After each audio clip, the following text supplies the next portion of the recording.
All right, well, it is time to get ready for the Autumn Apex 2.0. For those of you who don't know, through Gorman Performance Engineering, we host a few autocross events every year. This year it was 3, last year was 2. I think we're going to aim for 3 going forward, doing the Spring Shakedown in April, Summer Showdown sometime in summer. This year was June, might be July next year, we'll see. And then some kind of fall event to end off the Autumn Apex, which is usually September or October. Last year was the first year of doing them. The Yules went out and won the Spring Shakedown, took fastest overall time, which was really cool. And I've been trying to chase that high ever since. Unfortunately, the car blew up in June last year, so it didn't make it to the Autumn Apex last year. And then Spring Shakedown 2.0 for this year, it wasn't ready. Summer Showdown, it was there. We were still working through a lot of bugs, so it never turned to representative time. So this is our last chance to go out for one of our events this year and be competitive. It's a lot of fun. We do it on the Proving Grounds at Lime Rock, so it's a sort of hybrid between like mini road course and autocross with a little bit of track cross thrown in there. Because you're mostly at autocross speeds, you know, like 30 to 50 mile an hour apex speeds. But you're getting the corner profiles and the elevation changes that you would get on a road course. So it's a really cool in-between. And the events have really been growing and people are really taking to them, which is really cool to see. We started it last year as a sort of just casual get-together where it started with inviting friends that we autocross with, and it started to grow and grow at every single one to the point now where we have multi-time SCCA solo national champions coming out. And it's really cool to see that growth. You know, we have everybody from those super experienced competitors to first timers, and it's a really special event. There's a community that's starting to form there, and it's just a lot of fun. And the plus side is that the venue is very good for the Yules. The Yules, with its setup and power and wheelbase and everything, is much more suited to medium and high-speed autocrosses. So usually the car is very competitive there, at least on the muscle car side thing. You know, there's some very fast cars and drivers for modern cars coming out that the Yules just simply can't compete with, but we'll see. We should have some pretty good competition at this event.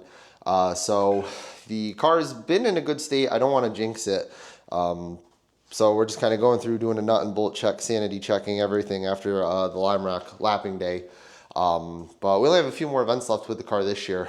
We have the Autumn Apex, which will be this coming weekend, and then we have local SCC Autocross, and then the Lime Rock Invitational. So try and end the season on a high. It's been a long road to get the car here and get it sorted out. Unfortunately, with being the event host, I'm not going to have much time to actually look at data and go through setup on the car. Which is a bummer because the car is competitive, so I want to play into that. But ultimately, the top priority is making sure the event goes smoothly and everybody has a good time, and the performance of the car is second to that. I'm just happy to have the car there and be able to turn some laps in it. So we're going to get this thing out to Lime Rock, get it unloaded. I'm going to slap the GoPro on it, and maybe I'll toss in some more clips from my buddy Cash, and I'll see you guys there.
So we are back from another successful GPE autocross event. Very happy with how everything went. Super cool turnout of cars. The Ols was running really well, as you guys saw in the clips. That course layout really worked well with the car. It was funny because in the morning, the track had like no grip. I think it rained a little like very early in the morning, and also just the ambient temperatures were pretty cold, just because everybody was slipping and sliding everywhere. I was trying out a little stiffer damper setup on everything, just trying to get a little better platform control in the car, make it feel a little better in transitions. And some of the elements that were on this course layout were also on the Summer Showdown. Like there was a tight hairpin turnaround in the skid pad section were carryovers from that course design. And so going into that, I'm like, okay, I kind of have an idea of my braking points and corner speeds just because we'd run it before. And I started going into some of the corners. You could just feel the car pushing out and sliding. I'm like, oh, did I go too far with the dampers? But it was everybody that was dealing with that. We couldn't even get the tires up to operating pressure and whatnot, so we had to keep bumping up cold pressures to get it there. But fortunately, by the afternoon, the track really came alive, felt nice and gripped up. Car felt good.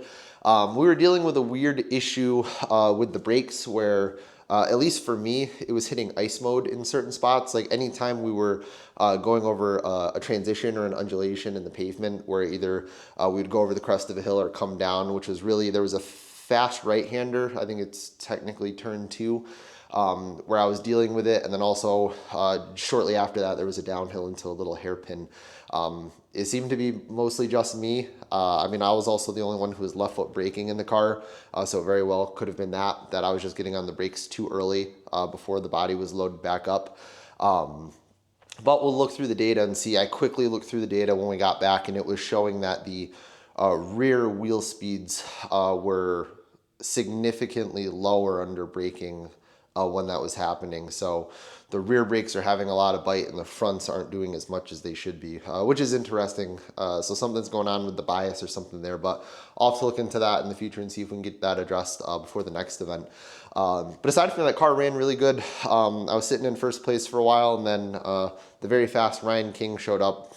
He was part of the afternoon session, so I knew it was going to be a battle once he showed up. And first few runs, I was still ahead of him, and then we were within, like 30,000. So I was like, okay, it's going to be a good battle.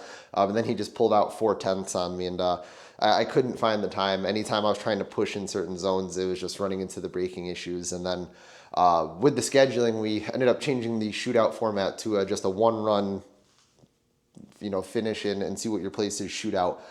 Which is really cool, kind of high stakes, brings it all down to one run. We had some good upsets as far as class wins, but I hit ice mode extra bad on my run, so I had 2 big offs and went into the grass. I'll put in one of the clips here.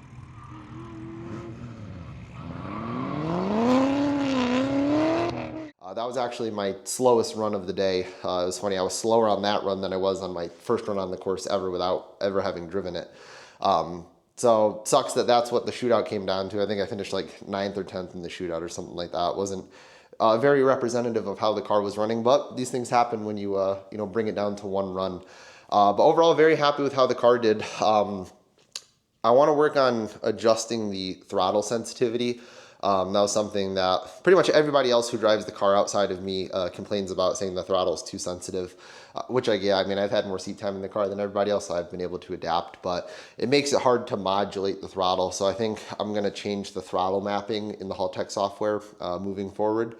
But yeah, it was really that and the brake issue that we're working on optimizing. But aside from that, car felt really good in a lot of the corners. It was pretty gripped up. Looking at the data is very impressive. We're pulling 1.3 Gs consistently out of a muscle car. So I think it's safe to say that this combination's starting to come alive and work. But yeah, that's it for our autocross events for the year. Big thank you to everybody who came out. Big thanks to our media team for doing an awesome job capturing everything. We had Jake Allen Photography there taking pictures, my buddy Cash with Cash Media doing all the videography, and then my buddy Hunter with Hunter Custom who did all the drone footage. Awesome job as always. They're incredibly talented and skilled at what they do. So I want to say a special thank you to them, and also a special thank you to everybody who comes out, both competitors who come out to drive, but also the volunteers who help make the event possible. We wouldn't be able to do it without you guys. This is something really special. We're really excited about this. We have some very exciting updates and changes coming for 2025, and we're excited to ride the momentum of the events this year. As I said in the intro to the video, this started as just a very small casual thing, and it's really turning into something special, and we couldn't do it without all you guys, so thank you. But yeah, that's all I got for you guys in this video.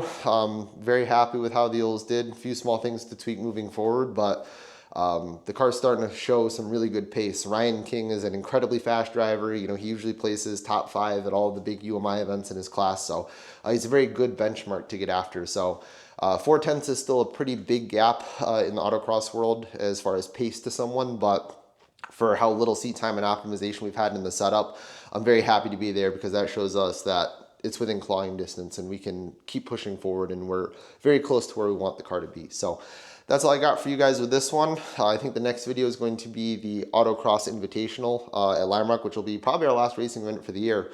So I'm excited to see how the car can do there, but I'll see you guys in the next one.